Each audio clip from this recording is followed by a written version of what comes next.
Now, without any ado, I'd like to introduce Wendy Spencer from the Pregnancy Resource Center. Wendy, you come up.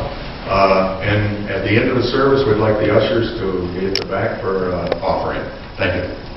Oh, no, she doesn't need that one. Oh, you got it. Oh.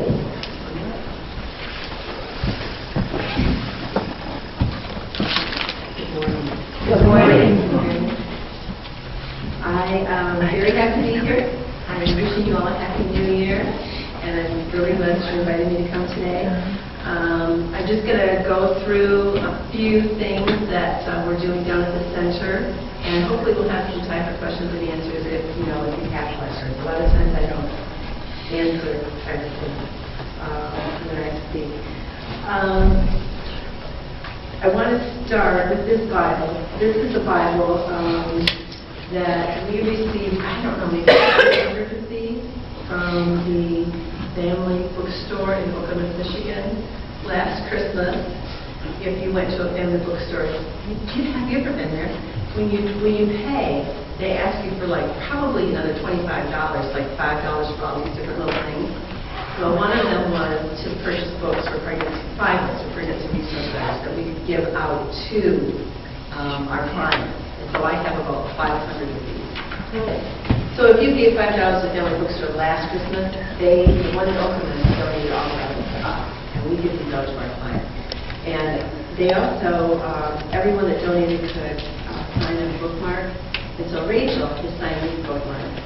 And I put these bookmarks in the book of John chapter 1. So one of the questions we ask our clients is, who do you say that Jesus is? The last time I asked that, the woman said, well, he's just a man. Okay, I don't love it when they say that, but when they leave, I offer them this Bible, and I say to them, read the book of John. It's 18 pages long in this Bible. And by the time you get done, you'll know who Jesus really is. Okay? I invite them to come back if they have any questions about what they've read, to come back and we can talk about it, okay? And when they do come back, if they're coming back for another visit or another pregnancy test or whatever, then I say, did you have any questions about who Jesus is? So this is a really wonderful tool that we have. And the reason people come to our center is because they think that they may be pregnant. A lot of times they are not married. Most of our clients are not married. And if you look at the community, our community is a community of unmarried women raising children and things like that. It's totally all right. But there doesn't need to be a father in their life. And that is totally not true. It's not true according to God's Word. But what I want to do today, and you might be tired of Christmas, but I want to look at Luke, the very beginning of Luke. And I just want to read a few verses out of here. Starting with Luke chapter 1, verse 39. And it says, a few days later, this is after the angel appeared to Mary and told her that she was going to give birth to a son. Now, Mary was about, some people say she was about 14 years old. Okay, occasionally we do have clients in our office that are 14 years old, just like Mary was. And it says, a few days later, Mary hurried to the hill country of Judea to the town where Zechariah lived. She entered the house and greeted Elizabeth. At the sound of Mary's greeting, Elizabeth's child leaped within her, and Elizabeth was filled with the Holy Spirit. Elizabeth gave a glad cry and exclaimed to Mary, God has blessed you above all women, and your child is blessed. Why am I so honored that the mother of my Lord should visit me? When I heard your greeting, the baby in my womb jumped for joy. You are blessed because you believe that the Lord would do what he said. One of the scriptures in there is your baby is blessed. Let me read it again. And your child is blessed. That's verse 42, the last half of verse 42. When a woman comes into the center, a lot of times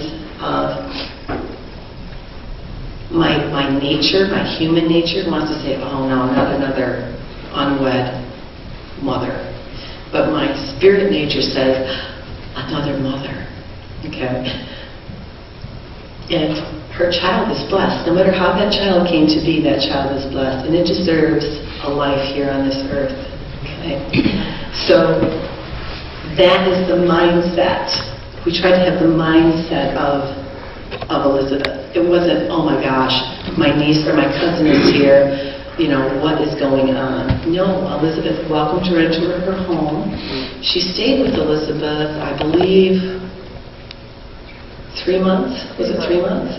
She stayed with her for 3 months, and we believe that Mary was there when John the Baptist was born, and then she returned back to her own home.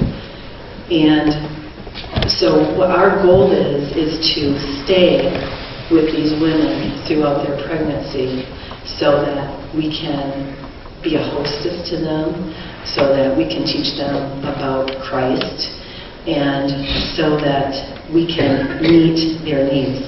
Sometimes their needs are simply, this is a child, and it is alive, and you're going to grow to love it. And that's all they need. Sometimes they need more. Sometimes they need to be educated as far as, what their different choices are. I have some pamphlets on the back table. One of them is called Before You Decide, and that pamphlet details the type of information that we educate them with.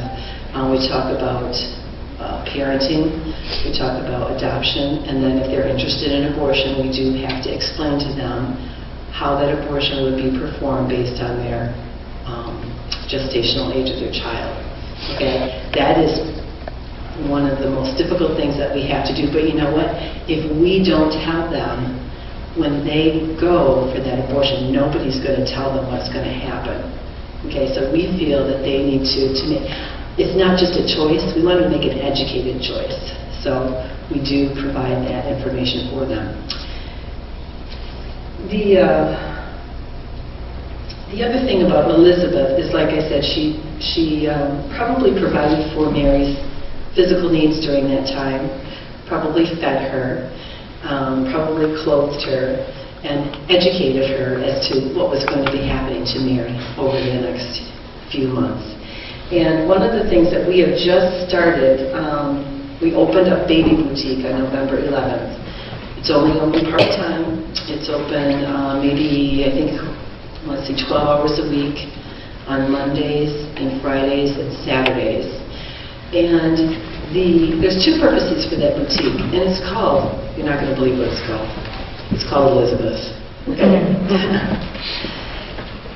But there's two purposes for that. I get a little bit passionate about my job. And one of those is an economical reason. It's a funding stream for us.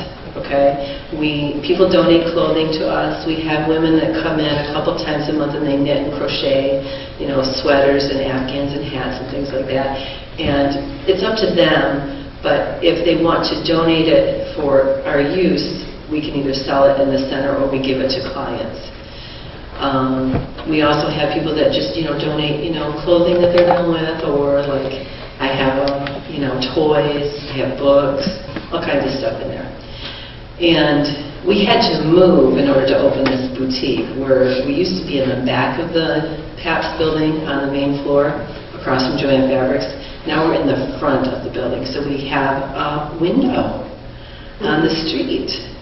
And it's got a beautiful sign out that says Elizabeth, and it says, all the proceeds benefit Pregnancy Resource Center clients, all that good stuff, so people know where the money's going. The second, more long-term goal of Elizabeth is to begin what is called an Earn While You Learn program.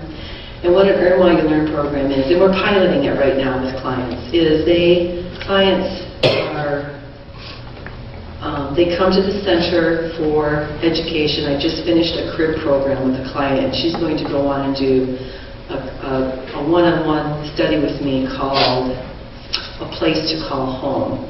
She's unmarried. She's living with her boyfriend. And one of the movies that she had to watch last week was about chastity, okay, and what the physical consequences are of having sex outside of marriage and what the character consequences are of having sex outside of marriage. And her mom is coming with her and watching these movies. And her mom's like, I need to take this home and show all my other daughters. I said, well, you know what? Bring them here. We'll have pizza and Coke and we'll all watch it together.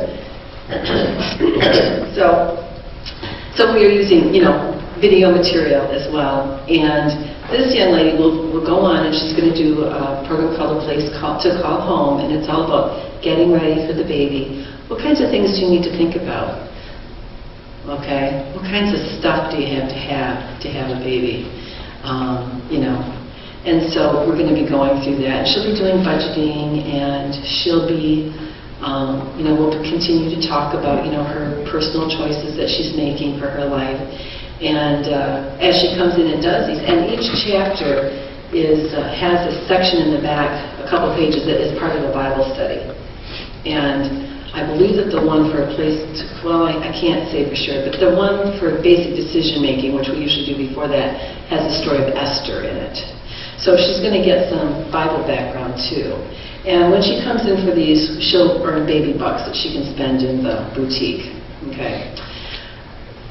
So that's what we're doing in the center. Now eventually this summer what will happen is I'll start to talk to churches and to doctors' offices and to like the people that do Love and Logic, and ask them if they'd like to partner with us and hand out baby bucks as people come into their classes. Okay, so it's kind of an incentive for them to get more parenting education. So churches that are doing parenting classes, we want to encourage them to work with us so that their parishioners or the people that attend their churches can get baby bucks. And I want to know if you're doing those, because I want to refer people to you. Okay, so that's what Elizabeth is the long-term goal. And like I said, this summer I'll be contacting churches and all these other agencies to get more involved in that. Okay, the other thing, I have brochures out and back, like I said, and a couple of them, this one is called When Love Wins, and this is booklet. We get booklets from Focus on the Family. They send us, you can order like up to $500 worth a year of their booklets. And we put our information on the back of them. This one's called When Love Wins. And this one is regarding adverse diagnoses of pregnancy. There's lots of tests now that you can get to find out, how perfect your baby's going to be when it's born. And a lot of tests are not accurate, but when a woman gets that response back that first time, she's like, oh my goodness. And a lot of doctors are, recommending that people end that pregnancy.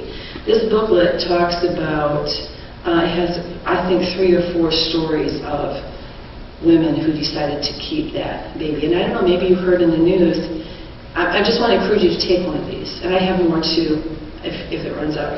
You might never know when a cousin or a niece or a granddaughter or a daughter is going to get an adverse diagnosis. My sister-in-law got an adverse diagnosis. Sam's 21, so she's probably 22. 22 years ago, when she was having a baby, and they told her child would be born with Down syndrome. She must be 23. And she is graduating this year from Michigan Tech with a dual major. Mm-hmm. And I don't know, I think one's like biochemistry or something like that. And, so they're not always right. If she would have ended that child's life, she's never had any other children either.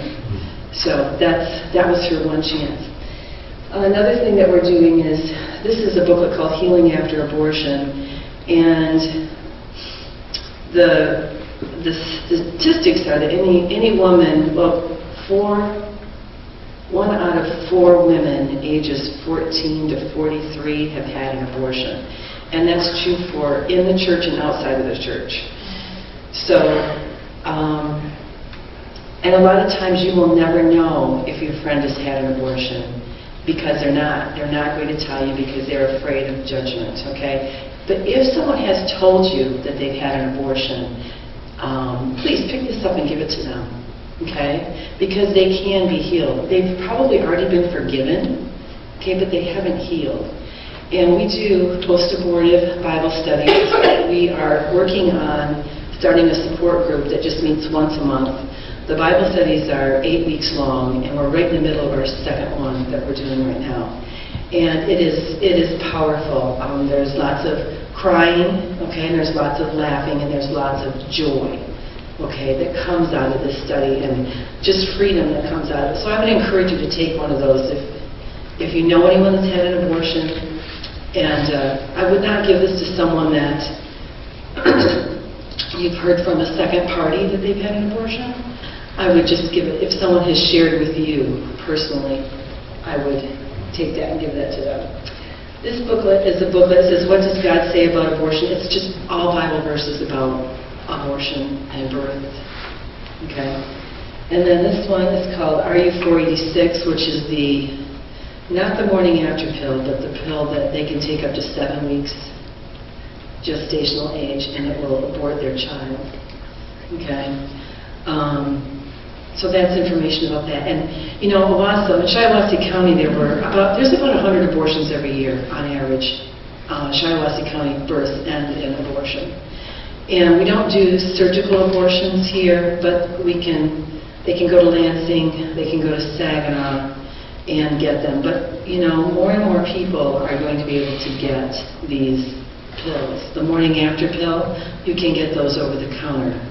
So, and that has to be taken within just a couple days of unprotected sex. So that is going to create a huge, we don't really know what it's going to create as far as the emotional impact that that's going to create on women. We do know that surgical abortion, there's a huge emotional impact. And I have counseled a woman that took the morning after pill, and she was devastated. She said, I can't believe that that I've done this, but she had. Okay. The other thing that I haven't even talked about yet. We did receive an ultrasound machine last year in March, so we've had it. It'll be a year in March. And in January, I have an intern starting with me from Liberty University, and she will be working on turning us into a medical clinic.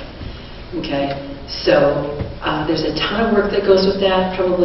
It's going to probably be another 6 to 9 months. I'm hoping that in 6 months we can have all the groundwork done and then begin to offer ultrasounds to our clients, before the end of the year.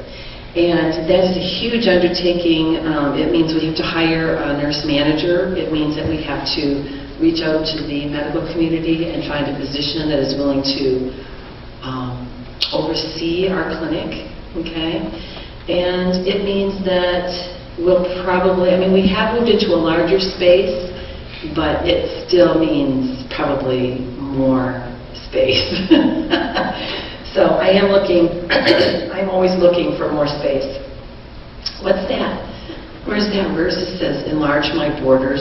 I don't remember where it is, but you know how popular, the prayer of Jabez, that was so popular a few years ago.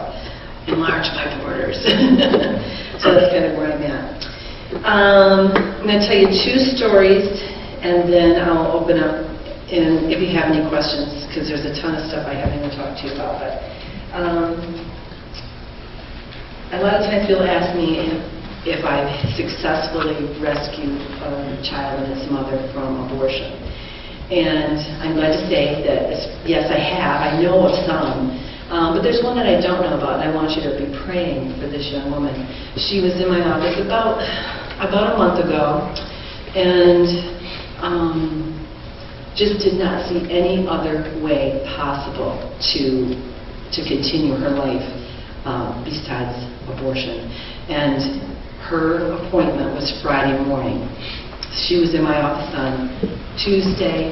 I set up an appointment with her to come back the next day to speak to one of our peer counselors that is post-abortive. And so she's going to come back the next day and speak to her, but she didn't make it. So I called her and left a message. She didn't answer the phone. I called her and said, we're here, we'll be here, for another 20 minutes or so if you just want to come on in and speak, and talk with my counselor. No word. And then, so I knew her appointment was Friday. That same morning, that Wednesday morning, after she had been there on Tuesday, I get emails from Life News and from 40 Days for Life. And what I learned was that the abortion clinic in Lansing had been shut down by Attorney General Schuette. And they were going to be shut down until a hearing, which would be like 6 weeks later. And I'm like, yes! If she goes there, she won't be able to get an abortion. So to me, that was like an answer to prayer. Of course, I didn't know if she was going to Lansing or not. I still don't know. But for me, that was like God was saying, I am going to take care of things, okay? And so He took care of that, and I was like, Amen. So Friday afternoon, I called her again and left a voicemail, and just said, I know that your appointment was today, and I just wanted you to know that we're here if you need to talk, or if you just need to, just come in and just whatever. We're here. We want to be available to you, and we want you to know that Jesus loves you, and that's why we're here. Haven't heard from her. The woman who introduced her to me also attends my church. She hasn't heard from her, and she's basically dropped off the face of the earth. So we don't know what's going on with her. So if you pray for her, whether she went ahead or whether she didn't, she's going to need prayer. Another story is, I just got back from vacation. I was on vacation October, November, the beginning of November we got back. And we go through the newspaper and we see who has had their babies. And if any of them are our clients, we send them a letter and letting them know that we have a gift bag for them. Okay? And the gift bag is filled with stuff. It's got a quilt, it's got a homemade sweater, it's got, I don't know if we have hats in, baby bottles. We always give them formula. If they're using formula, we give them diapers based on what size their baby is, and bottles, and whatever we have that we can give them, shampoo, wipes, a whole bunch of stuff. It's a big bag. It's not one of these little, oh thank you, it's a big bag. Okay. So we send them a note, and so I have one of my volunteers doing this for me, and she says, oh yeah, we need to send a note to this person. I'm like, who? And she told me, I'm like, no way. Because she had been in my office with an older adult relative, female, and they both told me when they left that the best thing for them to do would be for her to have an abortion. I'm like, I wanted to do a happy dance, so I did. I'm like, I am so excited. So we sent her the letter. Now she has to come again. Not everybody comes in and gets their gift bag, because, I don't know, I try not to be judgmental, but maybe there's just something about me that they're like, I can't let her know that I've had this baby. But that is just so exciting, so we know that we have one. But you know what else? Usually I email my board, and Cynthia's been on my board. I will email my board whenever there's someone that's just left, and I believe that they're going to end this child's life. And I will say, please pray for this client. So when I found out that she'd had this baby, I went back through my emails, and I had not sent out an email or anything because I was hopeless. I had no hope. And so this was kind of like a double whammy for me, okay? It was like God saying, Wendy, even if you're not the director of the Pregnancy Resource Center, I can do my thing, But what He's also saying to me is, because other people are faithful and are praying for you and praying for what goes on at the center, I can still do my work, even when you don't believe I can. So it was really it was a humbling experience, but it was a joyful experience, and I'm just so grateful, that a lot of times we never know, and yet there is a child here in this in this place today that would not have been here if it were not for God's amazing love. Okay? Do you have any questions for me? Yes? Approximately how many girls do you help from the county every year? Well, in 2010, we had 144 client visits. Okay? Now, those aren't all new women. And some of them, like, for instance, the girl that's doing the crib program, she's been in our office 4 times. That counts for 4 client visits. Okay? This year, however, we're probably going to be closer to 130 client visits this year. Okay? So we are down a little bit. So, and most of those are, like you said, they're in our county. We will, you know, they don't have to live in Shiawassee County. We'll help them wherever they come from. Yes? Are most of these teenagers or young women, or? I'll tell you. Sorry. No, I've got that information here somewhere.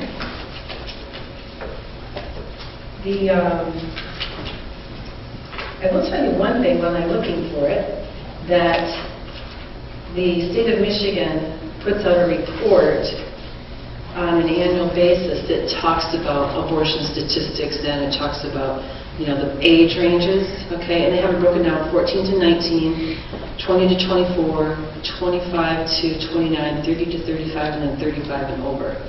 So there's 5 breakdowns, okay? In our county, the age group that has the most abortions is 14 to 19-year-olds.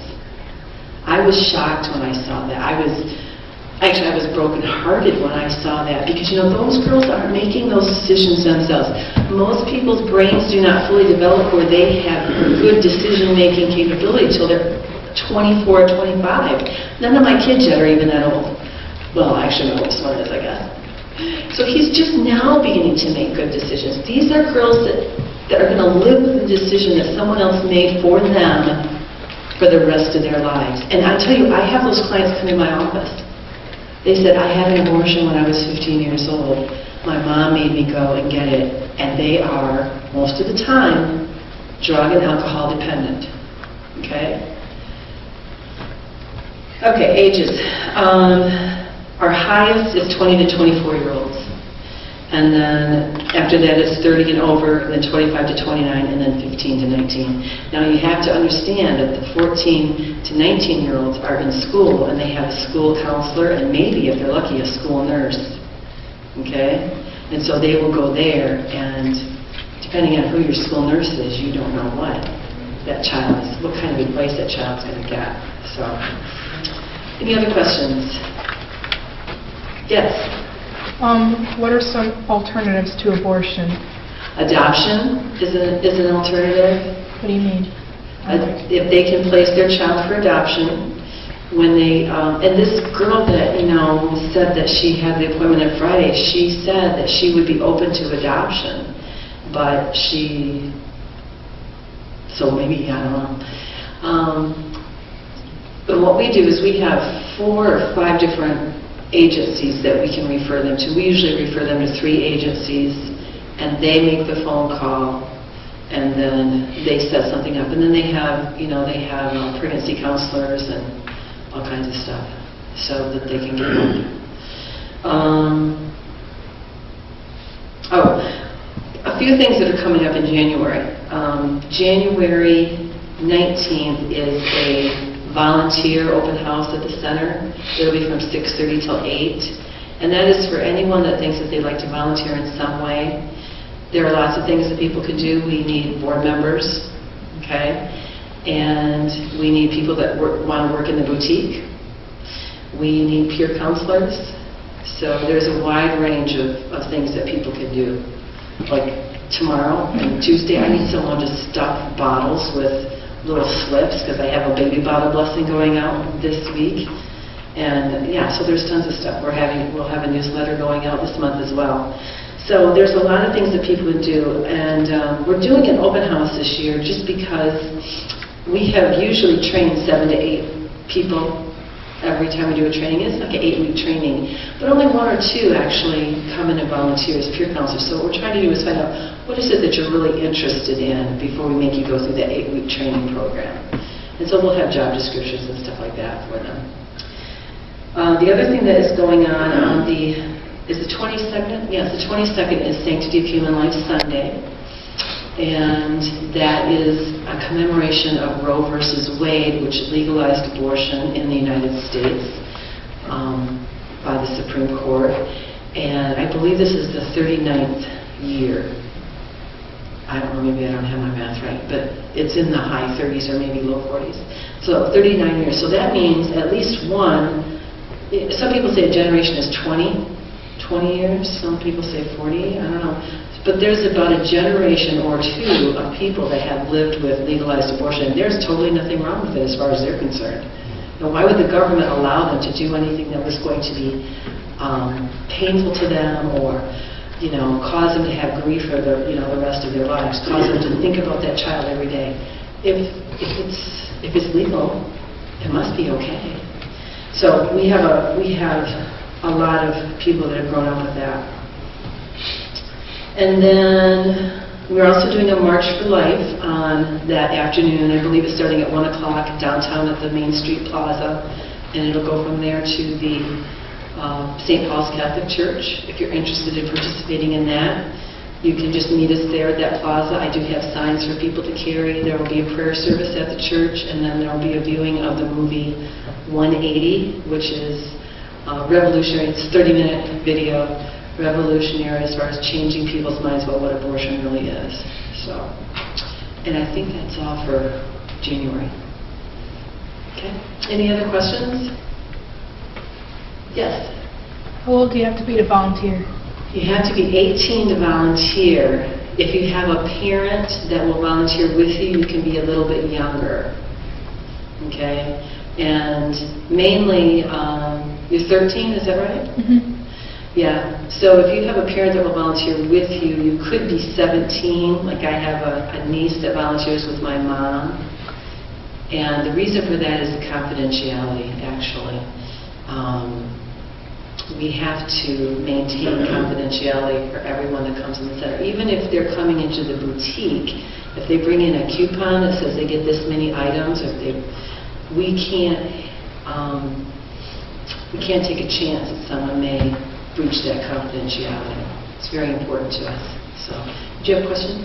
Yeah, do you have very many physician advocates on your program? No, I don't know many that I have. I mean, I know that like Dr. Hoff is that what you mean? Yeah. Physician advocate? We do have physicians in the community that are pro-life. Okay. Yeah. And they, support us in one way or another. Okay. And those will be the first ones that we go to and we say, we need to know if you will oversee our clinic. And they also have to be able to read ultrasounds to determine, if there's a problem or what the gestational age is of the child and things like that. So, any other questions? Yes? Do you have a list of those who are pro-life posted? I have a list in my office, and when I refer clients to doctors, who do you think I refer them to? I figured you did, but just Yeah. for people to, another way of stopping abortion is not supporting people who do. Right. So don't spend your money with anybody that supports it. Right. The other thing that I do whenever you see those Memorial Healthcare welcomes, doctor, whatever, to the community, I send them a letter and I have on there, I don't even know whether they are or not, I don't care, but I want them to know that there are pro-life medical associations out there that they can become a part of, and that we're a pro-life organization. They can send their clients to us. And so I send a letter to every PA, physician's assistant, doctor, even, like I sent one to, I went to high school with her, but she went to work for one of the OBGYNs. I sent her a letter too, because she just started a new position. And letting her know that there's a pro-life nurses association that she can become a part of, and that we are a pro-life organization. So any other questions? How many hours a week do you What's your hours? Our hours, we are there 20 hours a week with the center, and then the boutique is open 12 hours. We are just changing our hours in January because we're in an office that is owned by an accountant, a CPA, and so he'll be there till midnight, like from now till the middle of April. So we can be there a little bit later. So our main hours are going to be Tuesday and Wednesday. We're going to be there from 9 in the morning till 6 in the afternoon. And then on Thursday, we're there from 3 to 5. The boutique is open Monday, Friday, and Saturday. So really, there's going to be someone there 6 days a week. Okay? So. Anything else? Did you have a question? No? Okay. What is one of your largest needs? One of my largest needs is, I would say, my largest needs are probably volunteers and prayer. Prayer support is wonderful. And with let me just tell you about some of the costs for this ultrasound. Right now I pay about $800 a month or a year in liability insurance, professional liability insurance. And our insurance cost just for that piece will be $2,500 a year. So that's big. I will have to hire a nurse manager, and granted, when we first start, she'll probably only have to work 1 day a week until we build up our capacity. But I will have to hire a nurse manager as well. Okay, so those are big expenses for us. Yeah. Is that something that a volunteer could volunteer for if they were a nurse? They could, but it's not recommended because they don't have the dedication that a paid nurse manager would have. Of course, they're not going to get paid a whole lot because they have to get, they have to be paid less than I get paid, and I don't get paid a whole lot, not in monetary value anyway. So I just get to do happy dances every now and then, So, anything else? Okay, well, I have enjoyed being here. Like I said, please pick up brochures. Oh, something else that's not back there yet, but I'm going to hopefully get it back there before you all leave, is this is, I'll show you that. This one's filled out. But when I talk to people about the center, when people ask me what I do, if they seem to be interested at all, I have them fill one of these out. And it's just asking for your name and address, and if you'd like to get our newsletter, if you'd like to tour the center, if you'd like to volunteer, or if there's anything else that that you think would be of interest to us. So if you're interested in that, I have them right up here in this baggie, but I'll try to get them out back where I have some other brochures. Just fill one out, leave it there at the table, and if you're not on our distribution list, either email or hard copy, snail mail, I'd love to add you. I'd love to be able to communicate with you and let you know what's going on. Okay? All right, anything else? Thank you very much for having me. I really appreciate it.